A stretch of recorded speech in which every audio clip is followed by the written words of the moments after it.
The dual sliders, I mean, of course, this is something that's been on the A6X2, but having this ability on the A5X for the A5 format is really important. I think that this idea of left versus right-handed, the whole idea that this is a symmetrical device and is easily used by people who write with their left or right. The only thing that I wish was that the top and bottom were probably symmetrical too, or there was some way for them to, and actually that may solve the issue if these top and bottom bezels were the same size, primarily because it's a different experience if you turn this up. You don't have this piece and your folio is going to be on the wrong side.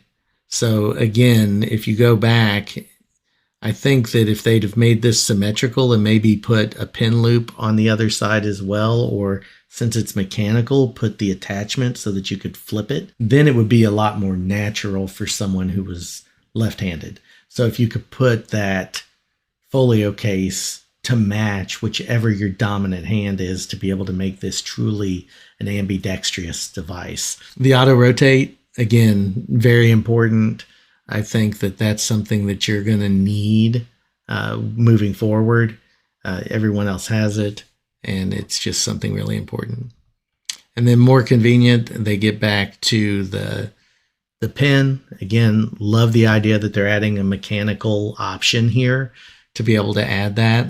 I think the anti-skid feet is really smart, and here's where you can really kind of see how that slopes up and goes around. But the foot pads, I think, and Voya, I know, has been a big proponent of these, and I've seen the new Remarkable Paper Pro and how it has, again, those stoppers on it that allow you to use this with or without the case. And then I think they were also smart to go, again, with what the Nomad has, which is that top charging port. I think that's a really good feature. And then they've got, let me know when this is available, which is really why I'm concerned that they may not have this ready by the end of the month. Now, I could be wrong, and I really hope I am. Will the angle on the edge make it unstable? My guess, if you look at this, would be no, because if you notice, you have a much larger edge here on the top and bottom. It looks like it goes flush. And I think that will be enough of a stability point. And I'm no engineer. That's my son.